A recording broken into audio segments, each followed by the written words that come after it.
we hold this ground. They won't take it without a fight.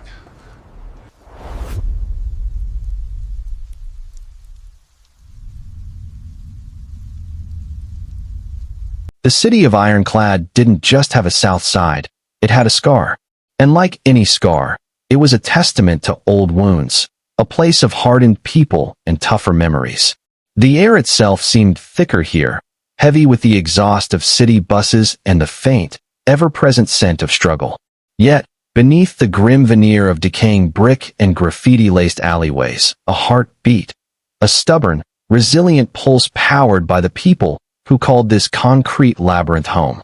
It was a community of block parties that spilled into the streets, of barbershops that served as sanctuaries, and of corner stores that were lifelines. But now, a sickness was spreading through the arteries of this community, a creeping dread that chilled the summer air. The sickness had a name, the Iron Fangs. Tonight, the sickness was an inferno. Flames licked the night sky, greedy orange tongues devouring the roof of Hernandez's bodega. The smell of burning wood and melting plastic choked the air, a funeral pyre for a family's dream. On the sidewalk across the street, Victor the Vulture Volkov watched, a smirk playing on his thin lips. He was a man carved from hate, his head shaved clean, his pale skin a canvas for the venomous ink of supremacist symbols that coiled up his neck. His eyes, the color of a winter sky, held a chilling emptiness. Around him, his Iron Fangs, a pack of snarling thugs draped in denim and leather, reveled in the destruction. They weren't just burning a building, they were torching a principle. They were asserting that this side of the city, with its vibrant mix of black, Hispanic, and immigrant families, was not theirs to have. Mr. Hernandez, a man whose hands were calloused from a lifetime of stocking shelves and serving his neighbors, lay crumpled on the pavement, his face a swollen mask of blood and bruises. His wife sobbed over him, her cries swallowed by the roar of the fire and the cruel laughter of the Fangs. This wasn't about turf. It wasn't about money. It was a cleansing, in Volkov's twisted mind. It was terror, pure and simple. Miles away, in a converted auto garage that hummed with quiet purpose, the news arrived not as a headline, but as a tremor through the soul of the neighborhood. This garage, with its clean floors and meticulously organized tools, was the unofficial headquarters of the Ebony Kings. They were a stark contrast to the Fangs, a brotherhood bound not by hate, but by a shared history and a fierce, unspoken oath to protect their own. They didn't fly colors or boast of their power. Their strength was in their discipline, their presence a silent shield around the Southside. At their center was Jax, Apex, Chamberlain. He stood over a table, his powerful frame silhouetted by the single low-hanging lamp above. An ex-Army Ranger, Jax moved with a lethal grace that seemed at odds with his calm, contemplative demeanor. His face was a study in contrasts, hard lines carved by a life of conflict, but his eyes held a deep well of empathy. His street name, Apex, wasn't a boast of dominance, but a reflection of the burden he carried, to be the last line of defense, the ultimate protector. The garage door slid open, and Mama Rosa stepped in. She was the matriarch of the South Side, a woman whose spirit was as nourishing as the food she served at her legendary soul food restaurant. Tonight, her face, usually wreathed in a warm smile, was a mask of grief and fear. Her eyes, which had seen so much, were fixed on Jax. They burned out the Hernandez family. Jax, she said, her voice trembling but firm. Beat old Miguel half to death. For nothing. Just for being. Jax's jaw tightened, a muscle feathering along his cheek. He had seen the smoke from a distance. He had felt the sirens wail like a knife in his gut. His second-in-command, Leo Ghost Washington, a wiry, sharp-eyed man who moved with the silence his name implied, stood by his side. Ghost's expression was thunderous. The police? Ghost asked, the word tasting like ash in his mouth. Mama Rosa gave a bitter, humorless laugh. Drove by. Said it was likely gang-on-gang violence. They ain't lifting a finger, and we all know why. Those Fangs, they're a plague, Jax. People are scared to walk their own streets. Scared to let their kids play outside.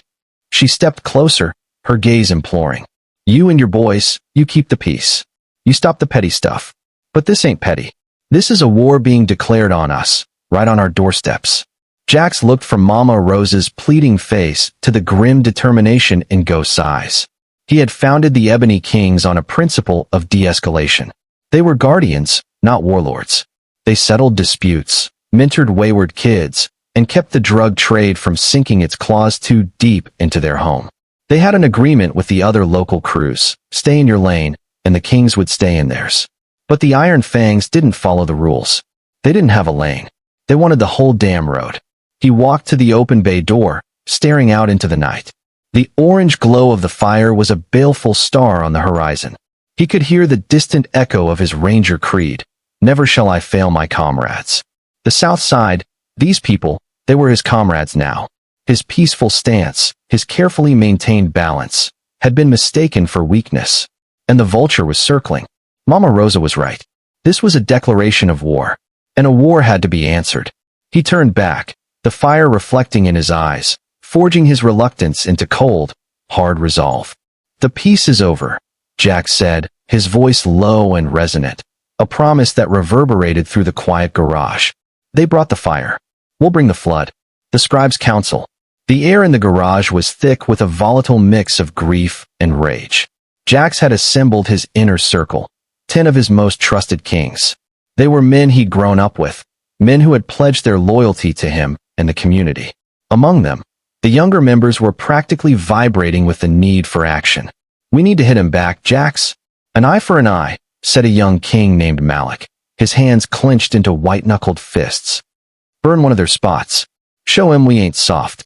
Murmurs of agreement rippled through the group. They wanted blood. They wanted vengeance for the Hernandez family, for the fear that now clung to their mothers and sisters. Jax listened, his face impassive, letting the anger vent. He understood it. He felt it simmering in his own veins. But he also knew that raw, untamed fury was a wildfire that would consume them all. Fighting fire with fire just leaves everyone with ashes, Jax stated, his voice cutting through the heated chatter. Volkov wants us to react like street thugs.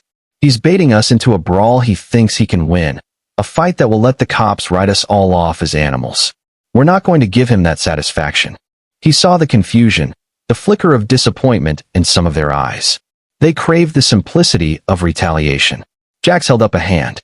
Ghost with me. The rest of you, patrol our borders. Be visible. Let the people see you. Let them know they aren't alone. But no engagement. Not yet. Leaving Ghost in charge of the simmering crew, Jax slipped out the back of the garage. He walked through a labyrinth of darkened alleys he knew better than the lines on his own hand, his destination a beacon of quiet defiance in the heart of the Southside. The Scribe's Scroll, a small, cluttered bookstore that smelled of aging paper and old leather. Inside, Solomon Scribe Jones sat behind a mountain of books, a pair of reading glasses perched on his nose. Scribe was a retired history professor, a man whose thin frame belied a formidable intellect.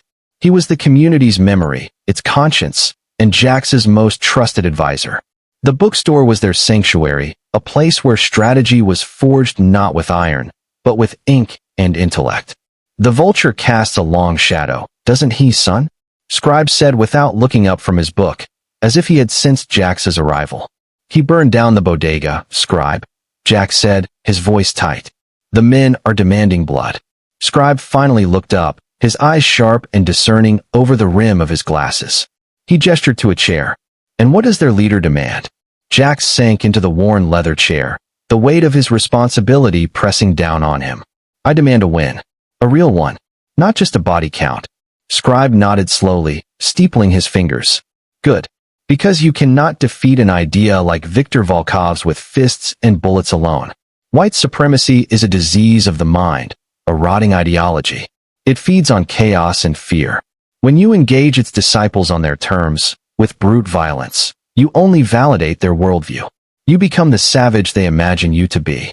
He stood and pulled a heavy, dust-jacketed book from a high shelf. It was a dense volume on military history. He laid it on the desk, its pages filled with maps of ancient battles. Throughout history, Scribe began, his voice taking on the rhythmic cadence of a lecture. The smaller, more disciplined force has defeated the larger, more brutish one not through attrition, but through strategy. Sun Tzu, the American Revolution, guerrilla warfare.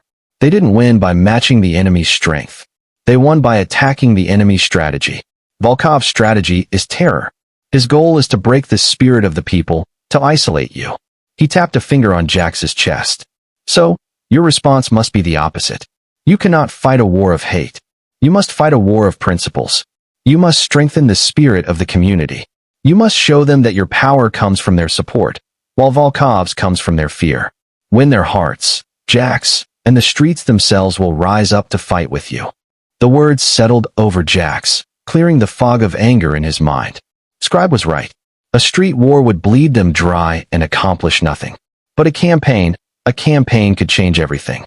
He returned to the garage an hour later, a new fire in his eyes. Not the wild burn of rage, but the focused flame of purpose. He gathered his inner circle again. New plan, Jax announced, his voice ringing with renewed authority. We're launching a two-front war. Front 1, tactical disruption. We will bleed the Iron Fangs, but not by shedding their blood. We'll hit their logistics, their communications, their money. We will dismantle their operation from the shadows, piece by piece. We will be ghosts they can't catch and a nightmare they can't wake up from. He paused, letting the words sink in. Front 2, community empowerment. We will become everything the Fangs are not. We will be builders, not burners. We will protect, provide, and empower. Every move we make will be to strengthen our people, to turn their fear into defiance. He turned to his most trusted friend. Ghost, this starts with you. I need eyes and ears inside their territory. I need to know everything. Patrol routes, key assets, leadership locations, their source of income. I want to know when Volkov breathes and what he had for breakfast. But you will be a phantom.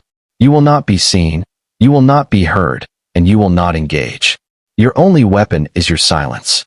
Ghost nodded, a grim smile touching his lips. He understood the mission perfectly. It was the work he was born for. Without a word, he grabbed a dark hoodie, checked the worn soles of his sneakers, and melted out of the garage door and into the waiting shadows. The first move on a new kind of chessboard had just been made. Whispers and sabotage. The Ebony Kings did not roar into action. They seeped into the city's cracks like water. The first phase of Jax's campaign began not with a bang, but with a whisper. Over the next week, the Iron Fangs, accustomed to ruling through loud, brutish intimidation, found themselves hounded by phantoms. During one of their extortion runs on a block of warehouses, their two-way radios suddenly filled with screeching static, cutting off their coordination. A lookout, perched on a rooftop, found his phone was dead, the signal inexplicably gone. Panic, subtle at first, began to fester. A supply truck loaded with black market firearms from the docks found all 4 of its tires expertly slashed while parked for less than 5 minutes. No one saw a thing. Jax's strategy was psychological. He used his team's intimate knowledge of the Southside's urban terrain, the labyrinthine sewer systems, the forgotten service tunnels, the sprawling network of rooftops. They became an invisible force of disruption. But their most powerful weapon was a can of spray paint. Overnight, the Fangs' hateful symbols, scrawled on walls to mark their territory, were expertly painted over. In their place, a single, elegant image appeared, a stylized ebony crown. It wasn't a claim of ownership, it was a symbol of resilience. It told the people, we are still here. We are watching. Meanwhile, Ghost moved through the Iron Fangs' territory like a disembodied spirit. For 3 nights, he shadowed them, his mind a sponge for information. He mapped their patrols, timed their shifts, and noted their habits. He followed the trail of their money, which led him to a grimy industrial zone on the edge of the Southside. There, he found their primary source of income, a protection racket, brutally enforced on a dozen small businesses trying to survive in the city's margins. On the 4th night, Ghost hit the jackpot. He trailed one of Volkov's lieutenants to a derelict textile warehouse on the far west docks, a place forgotten by the city. It was perfect, isolated, easily defensible, and big enough to hold an army's worth of contraband. From a vantage point across the river, using a pair of high-powered binoculars, Ghost watched and cataloged. He saw them unload crates of automatic rifles, pistols, and ammunition. This wasn't just a gang, it was a small, well-armed militia. This was their armory, their heart. He returned to the garage before dawn, the information a heavy weight in his report. Jax listened intently, his mind already piecing together the next move. An armory is useless without an army, Jax said. We're not going to destroy it. We're going to empty it. The plan was audacious, requiring surgical precision. They would hit the warehouse during the coming night's torrential thunderstorm, using the chaos of the weather as cover. Jax selected a small, elite team, himself, Ghost, and 3 of his most disciplined men. The objective was clear: neutralize, disarm, and dismantle. No casualties.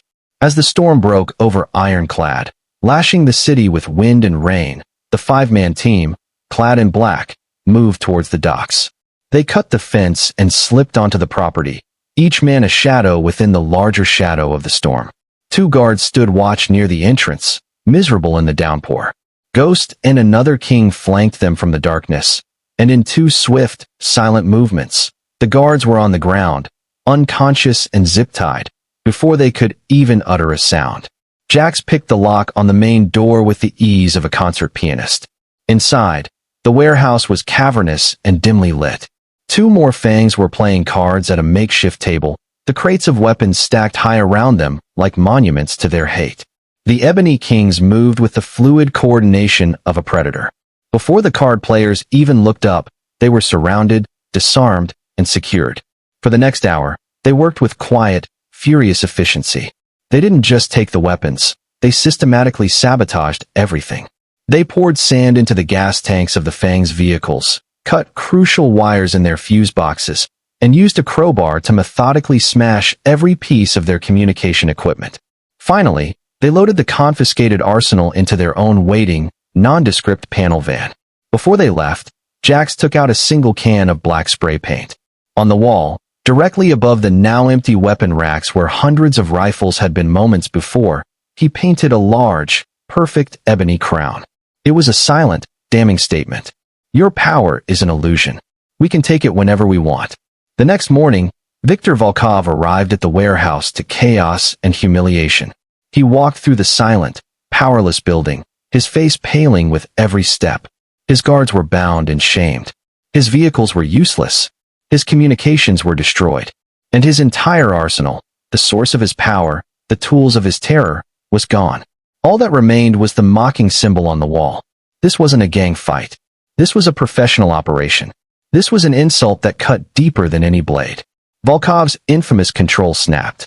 In a blind rage, he grabbed a crowbar and turned on one of the guards he had just cut free, his face a mask of pure sadism. His men watched in horrified silence as their leader's fury rained down, not on their enemy, but on their own. When his rage was spent, Volkov stood panting, his knuckles bloody. His eyes scanned the faces of his remaining men, planting a new kind of fear in them, fear of him. Find them, he snarled, his voice a low, guttural promise of violence. Find these kings. And when you do, burn everything they have ever touched. Burn the whole damn Southside to the ground. The heart of the community. While Volkov's rage festered, turning inward and poisoning his own ranks, the Ebony Kings began the second phase of their campaign. The weapons they had confiscated were a problem. Jax had no intention of using them or selling them. He had Ghost and his team meticulously document every serial number, then seal them in oil drums and sink them in a deep, undisclosed part of the Ironclad River. The real prize from the raid wasn't the guns. It was the cash they'd found in Volkov's safe. Over $50,000 in extorted money. This money became the seed of a revolution. Jax didn't hoard it. He laundered it, not through crime, but through compassion. He walked into Mama Rosa's restaurant, laid a thick envelope of cash on her counter, and said, "This is for Mr. Hernandez. To rebuild his store." Anonymously, Mama Rosa looked from the cash to Jax, her eyes welling with understanding. She nodded, taking the money. "God's work, son. God's work from the shadows." The news of a miraculous, anonymous donation that would allow the Hernandez family to rebuild spread like gospel through the Southside. It was a spark of hope in the suffocating darkness, and it was only the beginning. Using the remaining funds, the Ebony Kings established a community defense fund. They bought new locks for elderly residents. They repaired broken streetlights on corners that had been dark for years. They partnered with a local gym and started offering free self-defense classes for women and teenagers, taught by one of their own who was a former martial arts instructor. They were building what the Iron Fangs sought to destroy, a sense of safety, unity, and empowerment. The shift in the neighborhood was palpable. The hunched shoulders of residents began to straighten. Fear, while still present, was no longer paralyzing. It was being forged into a quiet, steely resilience. This resilience soon turned into active support. The community became the Ebony Kings' eyes and ears. An old woman tending her window box would note the license plate of a suspicious car. A group of teenagers playing basketball would casually track the movements of Iron Fang patrols. This raw intelligence, whispered to Mama Rosa over a plate of cornbread or passed to a king on a folded napkin, was funneled directly to Jax. Mama Rosa's restaurant, the Soulful Spoon, became the nerve center of a civilian intelligence network, its warmth and laughter a perfect cover for the quiet revolution being waged. The Ebony Kings were no longer just a gang fighting for turf. They were an army fighting for its people, and the people were fighting back with them. For Viktor Volkov, this was an infuriating, incomprehensible turn of events. His campaign of terror was supposed to shatter the community, to make them cower and break. Instead, it was galvanizing them. His informants were drying up, his threats met with stony silence. He could feel his power, once absolute in its brutality, slipping through his fingers like sand. He was becoming irrelevant, a bogeyman that was losing its ability to frighten. Desperation clawed at him. He needed to remind the Southside what true fear felt like. He needed a grand gesture, an act of such monstrous cruelty that it would extinguish their hope for good. He needed to rip out their heart. His intelligence, though weakened, finally gave him a target. He learned about the community dinners at Mama Rosa's, the way the whole neighborhood gathered there on Friday nights, as a show of solidarity. He learned it was more than a restaurant. It was a sanctuary. It was their symbol of defiance. A cruel, predatory smile returned to Volkov's face for the first time in weeks. He would not just attack the restaurant. He would turn their sanctuary into a slaughterhouse. He gathered his most loyal, most brutal fangs, men who thirsted for the kind of violence he was about to unleash. This Friday, he announced to them, his voice dripping with venom, "We will feast at the Soulful Spoon. We will hit them when they are all together, fat and happy. We will burn it to the ground with them inside. We will leave a monument of ash and bone that will teach this city what happens when you cross the Iron Fangs." The plan was set. It was reckless, nihilistic, and utterly depraved. It was the last, desperate roar of a dying beast. The siege of Mama Rosa's. The warning came on a Friday afternoon, just hours before sunset. It came from the most unlikely of sources, a skinny, terrified teenager named Corey, whose older brother was a low-level member of the Iron Fangs. Corey had been forced to run errands for them, his fear of the Fangs outweighing his conscience. But when he overheard the details of the planned massacre at Mama Rosa's, the talk of barricading the doors, the casual discussion of Molotov cocktails, something inside him snapped. He couldn't be a part of it. He ran all the way to the Soulful Spoon, bursting through the door, his chest heaving. "They're coming," he gasped to Mama Rosa, tears streaming down his face. "Tonight. All of them. They're gonna burn it down. They're gonna kill everyone." Mama Rosa's blood ran cold, but her composure was a rock. She hugged the trembling boy, then immediately picked up the phone. Her call to Jax was short and grim. "They're coming for the heart, son. Tonight." Jax received the call in the garage. There was no time for an elaborate plan. This would be a battle fought on their home turf, a defense of their very soul. "This is it," he announced to the kings gathered around him. "This is what we've been preparing for. We're not just defending a restaurant. We're defending our home. Our stand is here." What followed was a masterclass in urban defense, a symphony of organized chaos orchestrated by Jax. He didn't try to evacuate the block, he fortified it. He knew the people wouldn't run. This was their line in the sand. He put his military training to use with stunning efficiency. The Ebony Kings and a score of community volunteers worked with a desperate, unified energy. They dragged dumpsters to create choke points in the alleys surrounding the restaurant. Cars were parked strategically to block the main street, forming a makeshift barricade. Men and women who had just hours ago been prepping for a community dinner were now reinforcing the restaurant's doors and boarding up windows, their faces set with grim determination. Jax positioned his people with the precision of a chess master. Archers, armed with powerful compound bows, were placed on the rooftops, their arrows capable of silently disabling a threat from a block away. Ghost took a high vantage point across the street, becoming the battle's eye in the sky, communicating with Jax via a small, encrypted earpiece. The rest of the kings, armed with clubs, pipes, and a fierce resolve, took up positions in doorways and behind the barricades. They were outnumbered and outgunned, but they had an advantage Volkov could never comprehend. They were fighting for love. As dusk bled into night, the Iron Fangs arrived. They came in a convoy of beat-up vans and roaring motorcycles, a wave of hate and steel. They spilled into the street, armed with guns, chains, and firebombs, expecting to roll over a soft target. Instead, they found a fortress. The street was silent and empty. The block was a kill zone. Volkov, at the head of his pack, sneered. "They're hiding. Cowards. Burn them out." The first Fang to hurl a Molotov cocktail never saw the arrow that sprouted from his shoulder, causing him to drop the firebomb harmlessly at his own feet. From the rooftops, a silent volley of arrows rained down, targeting arms and legs, disabling Fangs with terrifying precision. Confusion turned to chaos. The Fangs opened fire, their automatic weapons barking wildly into the night, but their targets were shadows. From the alleys, the Ebony Kings struck. They emerged from the darkness, a disciplined force that moved with purpose. They fought not with the wild rage of the Fangs, but with the cold, efficient brutality of a unit that had trained for this moment. They neutralized, disarmed, and pushed back, their blows aimed to incapacitate, not kill. Ghost's voice was a calm stream of information in Jax's ear. 2 tangos moving up the east alley. Heavy weapon on the van, left side. Jax relayed the commands, and his kings reacted instantly, flanking the attackers, overwhelming them, and then melting back into the shadows. The battle raged, a maelstrom of sound and fury contained to a single city block. It was the brute force of the Iron Fangs against the disciplined heart of the Southside. And the heart was winning. Enraged by his men's incompetence, Viktor Volkov plunged into the fray himself, a heavy chain whirling in his hand.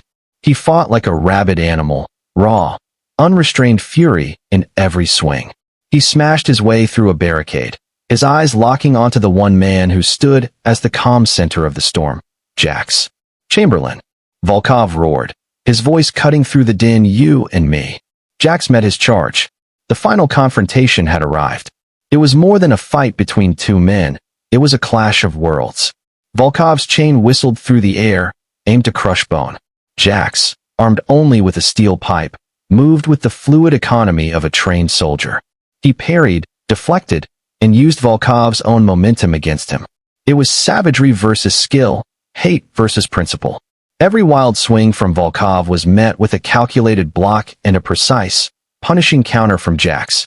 The battle for the soul of the streets had come down to this brutal, personal duel. The clang of steel on steel echoed through the embattled street. Volkov, fueled by pure adrenaline and rage, was a whirlwind of violence. He swung his heavy chain with lethal intent, trying to overwhelm Jax with sheer ferocity. But Jax was an immovable rock in the storm. He didn't give ground. He read Volkov's movements, his mind a step ahead, his body reacting with the muscle memory of 1,000 hours of combat training. With a final, desperate roar, Volkov lunged, swinging the chain in a wide, decapitating arc. Jax didn't retreat. He stepped into the attack, ducking under the whistling metal. In one fluid motion, he brought the steel pipe up, striking Volkov's wrist with a sickening crack. The chain clattered to the pavement. Before Volkov could react to the searing pain, Jax drove the end of the pipe into his gut, doubling him over, then brought it down hard across his back, sending him sprawling to his knees. Volkov gasped for air, his face a mask of shock and agony. He looked up at Jax, who stood over him, pipe held ready. In Volkov's eyes, there was a flicker of fear, but also expectation. He expected the killing blow. It was the law of the street, the law he lived by. But Jax simply looked down at the pathetic, broken man, his expression not of triumph, but of grim finality. Killing Volkov would be an act of vengeance. It would make him a murderer, no better than the man at his feet. And this war was never about becoming the monster. It was about defeating him. "It's over, Victor," Jax said, his voice low and steady. He tossed the pipe aside. From his belt, he pulled not a weapon, but a pair of heavy-duty zip ties. He hauled the stunned Volkov to his feet and secured his hands behind his back with a decisive pull. Around them, the fighting had died down. The remaining Iron Fangs, seeing their leader defeated and their ranks decimated, had either been subdued or had fled into the night. The Ebony Kings, battered and bruised but resolute, began securing the other captured Fangs, their movements efficient and professional. Suddenly, the night was filled with the wail of approaching sirens, real ones this time. The sheer scale of the conflict, the gunfire and chaos, had finally forced the city's hand. The police could no longer pretend the Southside didn't exist. As the first squad cars screeched to a halt at the edge of the block, the officers found a scene they couldn't comprehend. A group of defeated, armed thugs were zip-tied in the middle of the street. At their head was the notorious Viktor Volkov. Standing guard over them were the Ebony Kings, who made no move to run. Jack stepped forward, hands raised in a gesture of peace. "He's all yours," Jack said to the bewildered sergeant, along with his men, and the evidence of their plan to commit mass murder. He gestured towards the discarded firebombs and weapons. "We were just defending our homes."